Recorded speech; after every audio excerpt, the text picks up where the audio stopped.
Hello everybody and welcome to our second episode of the show Once I Was You, where teachers share their life experiences and life lessons when they were our age. In today's second episode, we have the lecturer, coach and teacher of NHL Stanton, as well as proud dad and owner of Frankie the Cat, Elger, everybody.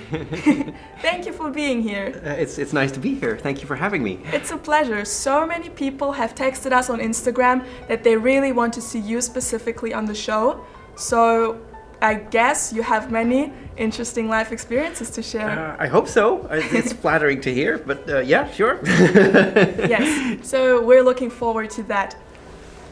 And dear listeners, if you have any questions for the teachers or you seek advice and help from teachers, then don't hesitate and text us on Instagram at Once I Was You.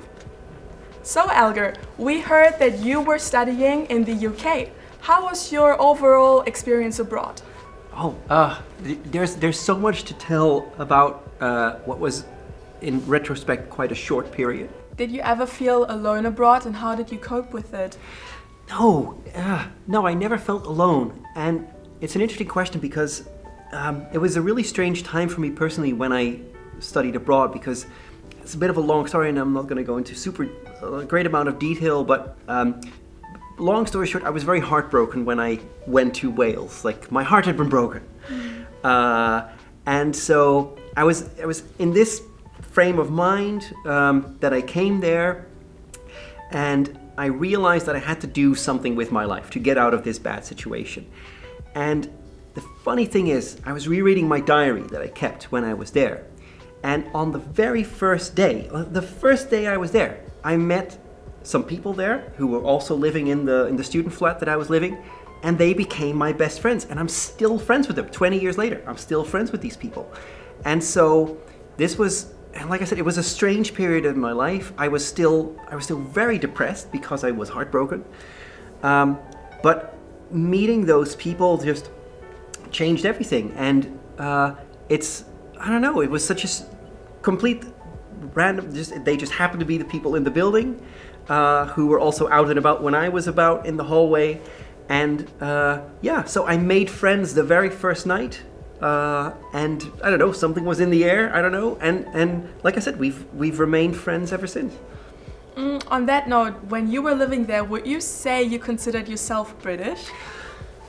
Not really. I sounded a lot more British at the time because I spoke with a very English accent at the time. And I did try to blend in because at some point I became aware that there were other Erasmus students there. But I purposely I didn't annoy them. I avoided them. I avoided the other Erasmus students because I wanted to hang out with the British people. Because that was also the point of the program, to live in this culture. So I was really embedded in that culture, and there's certain things that I still really appreciate. And I've been back there several times, and I mentioned the drinking culture, which has it's just not healthy in any way, but just having a pint with a good pub meal. I like fish and chips. It's the best thing. There's one particular pub in that town which is by the river. It's built on an old castle, so there's a castle ruin and there's this pub. It's one of the pub is from 1200 or something, and you have your meal and you see the river. The tide goes up and down as you're there, and it's just perfect. So that's a part of British culture that I really like. And a lot of the jokes. I was rereading my diary as well, and what I noticed is that some language things I picked up there, and just a way of talking, and so those things have stuck around. So regarding that and picking stuff up, what values and traditions would you say have you brought back to the Netherlands? Well, an appreciation for Wales as a country, because it's sort of snowed under. Wales can be considered as the first colony of England. So Wales was colonized in the 1200s. It was conquered, and it's a very poor region. It's economically it's behind, and I got a real appreciation for the people of Wales, and also Welsh culture, sort of how that can function within the UK, and it's very different from England. And there's great animosity between the Welsh and the English. So those things are there. Yeah, but also at the time. So this was 2003. I was 21 in 2003. This was right at the time where the Iraq War started, and I make a note of this as well in my journal. And the funny thing was, when I remembered it, thinking back in preparation for this interview, I thought like, oh yes, I was always really anti-war, but when I read my diary, there's a note and it says, I don't know if I'm for or against this war. So actually at the time, I was still a little bit ambivalent. But I did go to a demonstration then, and I did go to political meetings at the time, and I was taking these history classes, geography classes as well. And I'm beginning to think that part of my value system and political beliefs were sort of formed in that period. Sort of big picture thing. So I like fish and chips. I will. If you take me to a pub, I will order the fish and chips. I will have a pint of beer, and I will be outspoken against wars in the Middle East. So those are the values that I took from my time abroad. Interesting values, and I think we can all take those lessons and values with us when we go for a semester abroad or even living here in Leeuwarden. So now, as part of the show, we are going to do something called Stranger Danger. We asked students on Instagram at Once I Was You to tell us their current life issues or struggles, and then we recorded them for anonymity reasons. And now we're going to listen to it, and you will be given the opportunity to give advice and suggestions. Okay. Yeah? Let's go! Yeah. Let's hear it. Hello, I have a problem. I'm an international student and I'm really missing my home country. I'm feeling that I left all my life there. I'm seeing stories of my friends on Instagram and I feel like missing all the fun. Can you give me a tip to overcome this problem? So, what is your first impression after this? Well, I think living abroad might create feelings of loneliness because you are away from home, from your familiar context, so that's completely understandable. What I would suggest to the student is focus on your life here. And this is now, it's a temporary situation, but this is now the place where you are. And this is also a place where you can make memories and have fun. And it doesn't... You're here. So if you want to go back, you go back, but you're chosen to be here. And I don't think it's very productive to really focus on the life that was in another place. But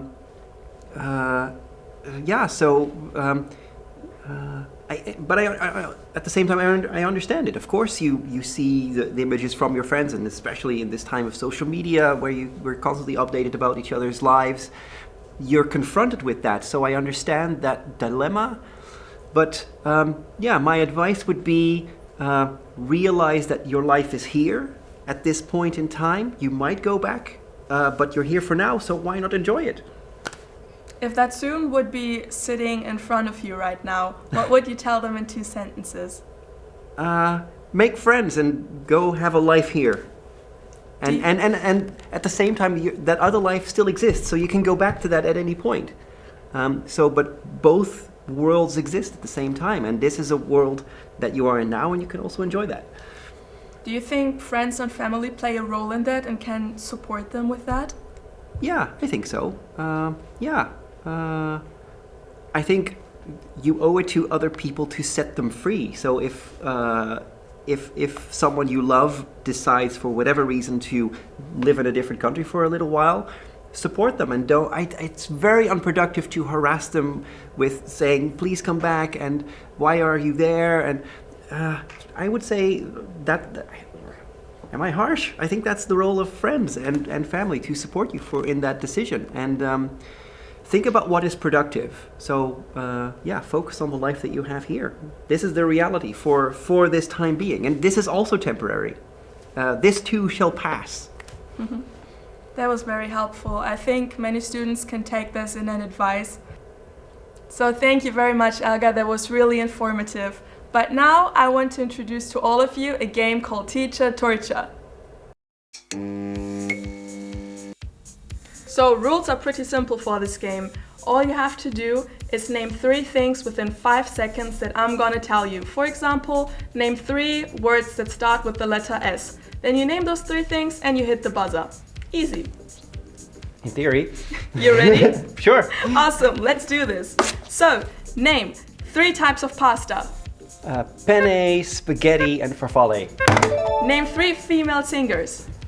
Beyonce, Lady Gaga, and Taylor Swift. Awesome, name 3 favorite colors. Red, blue, green. Name 3 favorite sports. Ice skating, basketball, baseball. And done. Too late. Name 3 favorite pet peeves. Poor spelling, poor punctuation, and people chewing loudly. Almost. Name 3 US states. North Carolina, South Carolina, Georgia. Awesome. Name 3 unnecessary things you'd get rid of right now. Plastic bags, paper. Too late. Next round. Name 3 things you can't live without. Food, water, and air. Name 3 teachers that are always involved in drama. I'm not gonna name any names. All right. Name 3 hobbies. Scale modeling, watching TV, and going for bike rides. Okay. Name 3 Dutch stereotypes. Cheap, bad food, loud. Oh, wow. Name 3 British slangs. Wanker,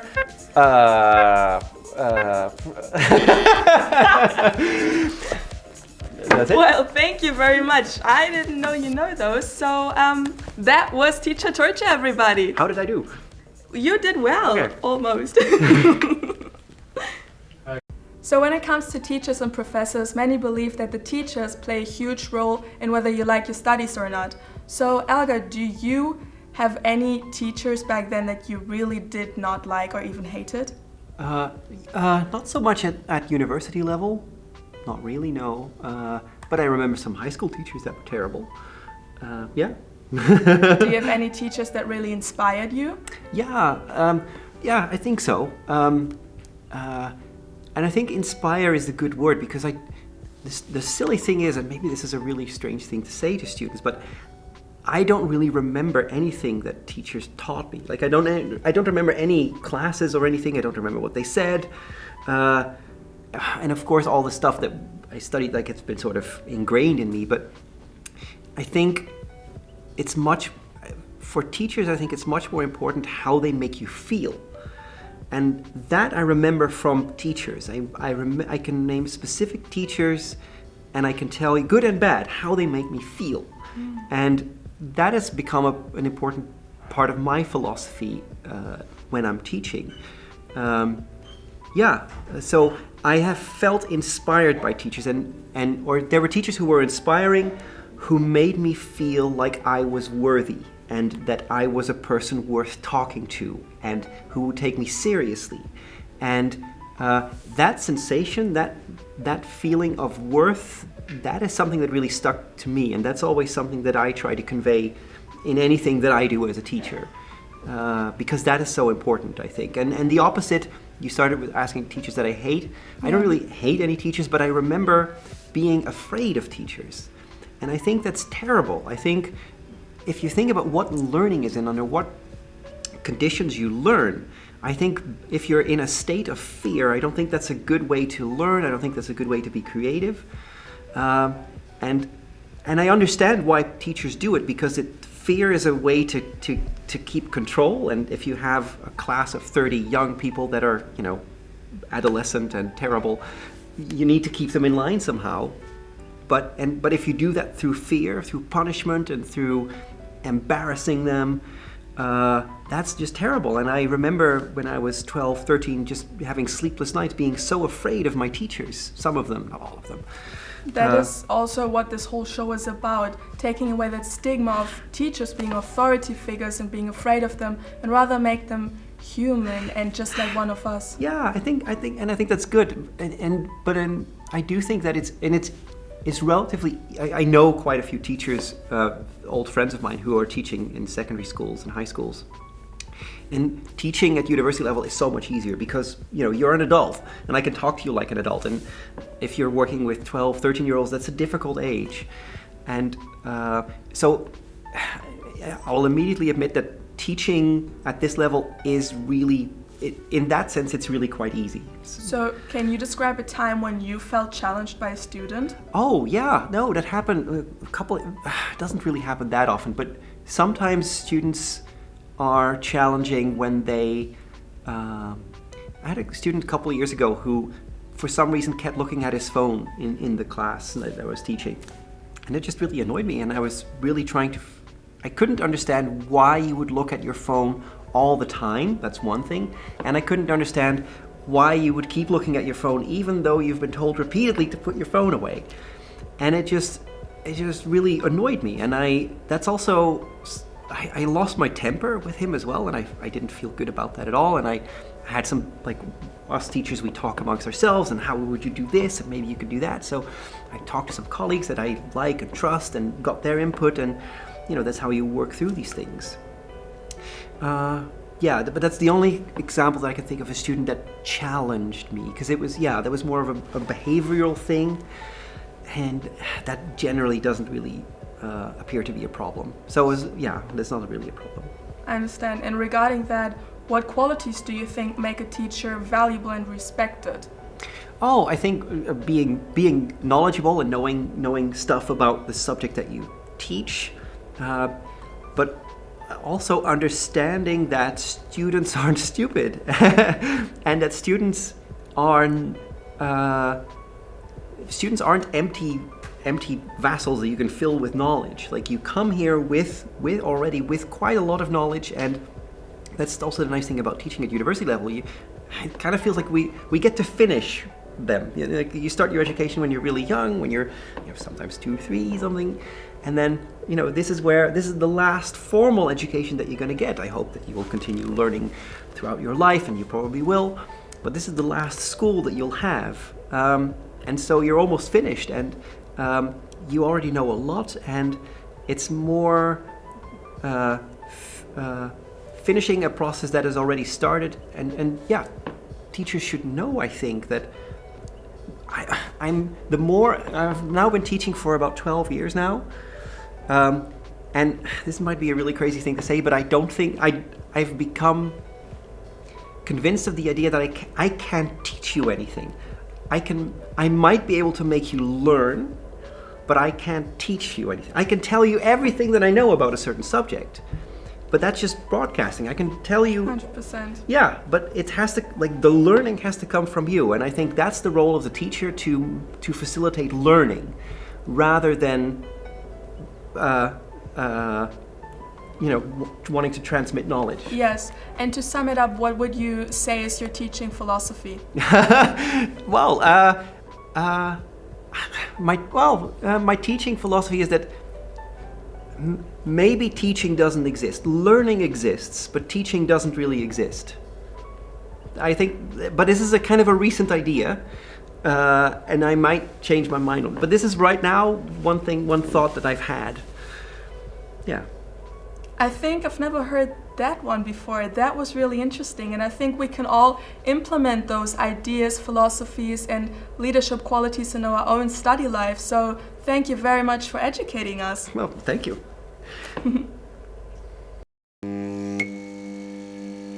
Since students want to know more about you, we're just gonna play a game called Blitz, where I'm gonna give you a choice between 2 things and you have to choose one quickly.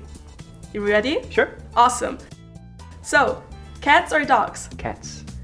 Stray or pets? Pets. Hero or anti-hero? Hero. Netflix or Hulu? Netflix. Rich or famous? Rich. Rich and famous or rich and unknown? Rich and unknown. Be embarrassed or be afraid? I'm always embarrassed, so embarrassed. Choose how you die or choose when you die? How? How? Cooking or being cooked for? Cooking. Cash or credit? Credit. Be loved or be feared? Oh, loved. Childhood or adulthood? Adulthood. Apartment or your own house?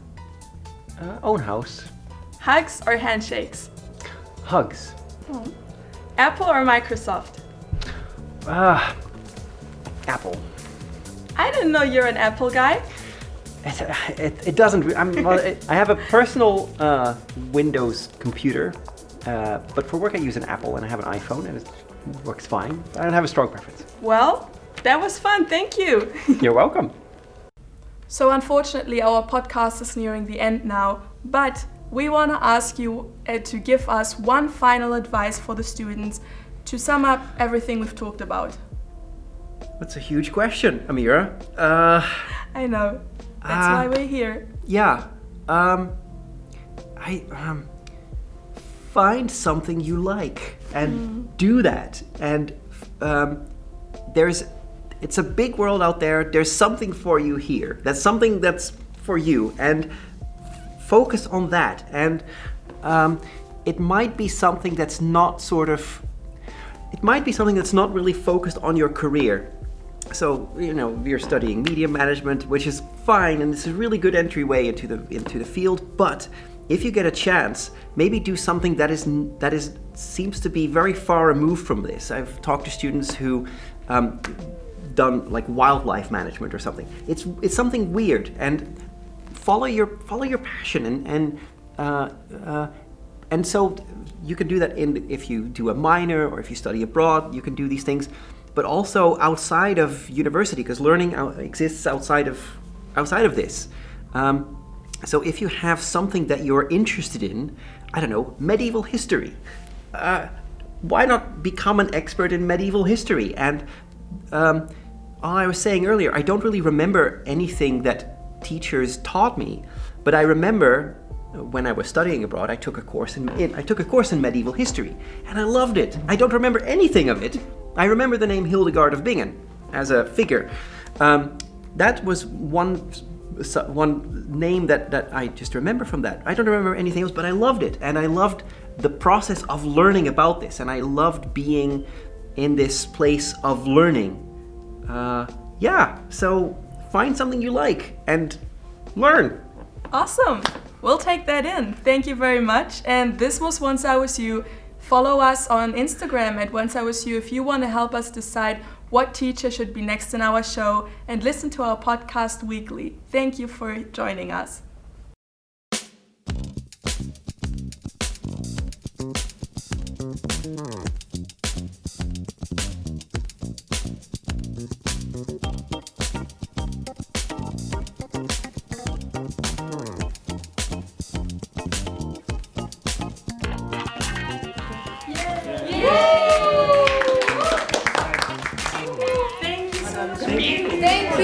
Thank you. Thank you for going really into detail and sharing all your experiences. Yeah. It was really amazing to have you here. Yes.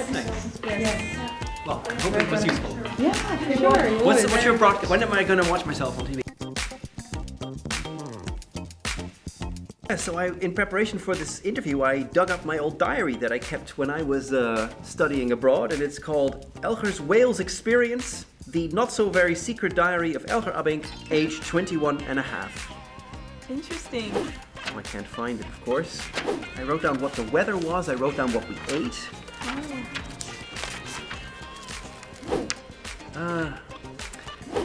Also some there was one fellow student who I really hated, and it's sort of funny to see that as the diary progresses, I start hating him more. There was one particular passage. Oh yeah, here. It has some swearing in it, so is that okay for? That is really funny. Yeah? More than good. All right. Yes. So can I go ahead and read it? Sure. Yeah. So this is about a person that was also in that building, and I ended up really disliking this person. His name was. Oh shoot! I'm not gonna name his name because who knows? He might see it. Let's call him Jim. Talking about daily stuff. At 5, I went upstairs to meet Wendy, and we cooked dinner. After dinner, we went to the computer room again. On my way back, I went to the pub. There I met the big Welsh guy with the annoying voice and cough. He was called Jim. John was also there. John was wearing glasses. They were handing out free food, leftovers, at the bar. Jim offered me a bite from his chicken sandwich. He had taken all the salad out because salad is for rabbits, and if God had wanted him to eat salad, he would have made him a rabbit. At one point, Jim took John's glasses and wore them as he went to the toilet. When he came back, he told John he wanted to borrow his glasses more often because it made his dick look bigger. Stuff like that. And then there's the chairs one. So chairs. The chairs in the student flat are the best means to combat boredom. With Dave, we took off the armrests of one and created a circle with the other chairs. We called it the Arena of Death, and we had sword fights with the armrests. Later, we watched a documentary about Leonardo da Vinci, and then I went to bed.